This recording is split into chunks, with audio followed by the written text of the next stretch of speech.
இன்றைய முக்கிய செய்திகள். சென்னையை ஸ்தம்பிக்கும் வகையில் போராட்டம், ஆட்சி மாற்றம் வர வாய்ப்பு, பிரேமலதா விஜயகாந்த் அறிவிப்பு. இதுவரை இல்லாத வகையிலான தேர்தலாக 2020 தேர்தல் இருக்கும் என நிச்சயம் கூட்டணி அமைச்சரவை அமைவதற்கான வாய்ப்பும் மாற்றம் வருவதற்கான வாய்ப்பும் அதிகம் இருக்கிறது என தேமுதிக பொதுச் செயலர் பிரேமலதா விஜயகாந்த் தெரிவித்துள்ளார். சென்னை கோயம்பேட்டில் உள்ள தேமுதிக அலுவலகத்தில் தொண்டர்களை சந்தித்த அக்கட்சியின் பொதுச் செயலாளர் பிரேமலதா ₹100 பணம் கொடுத்து புத்தாண்டு வாழ்த்து தெரிவித்தார். பின்னர் செய்தியாளர்களை சந்தித்த அவர், கட்சி நிர்வாகிகளுடன் கலந்து ஆலோசித்து கூட்டணி பற்றி நல்ல முடிவு எடுக்கப்படும் என கூறினார். செய்தியாளர்கள் சந்திப்பில் அவர் கூறியதாவது: கட்சி நிர்வாகிகளுடன் கலந்து ஆலோசித்து கூட்டணி பற்றி நல்ல முடிவு எடுக்கப்படும். மத்திய உள்துறை அமைச்சர் அமித் ஷா 4ஆம் தேதி வருவதை குறித்து தொடர்பாக எங்களுக்கு எந்த அழைப்பும் விடுவிக்கவில்லை என்றும் கூறியுள்ளார்.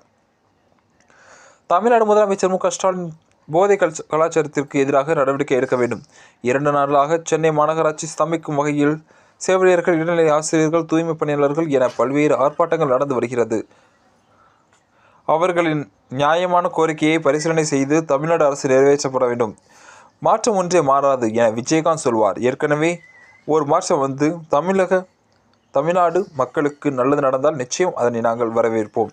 இதுவரை இல்லாத வகையிலான தேர்தல் 2026 தேர்தல் இருக்கும் என நிச்சயம் கூட்டணி அமைச்சரவை அமைவதற்கான வாய்ப்பும் மாற்றம் வருவதற்கான வாய்ப்பும் அதிகம் இருக்கிறது என தெரிவித்துள்ளார். இது போன்ற செய்திகளை உடனுக்குடன் தெரிந்து கொள்ள நமது நியூஸ் சேனலுடன் இணைந்திருங்கள். தங்களுடைய கருத்துக்களை கமெண்ட் பாக்ஸில் பதிவிடுங்கள். நன்றி. மீண்டும் சந்திப்போம்.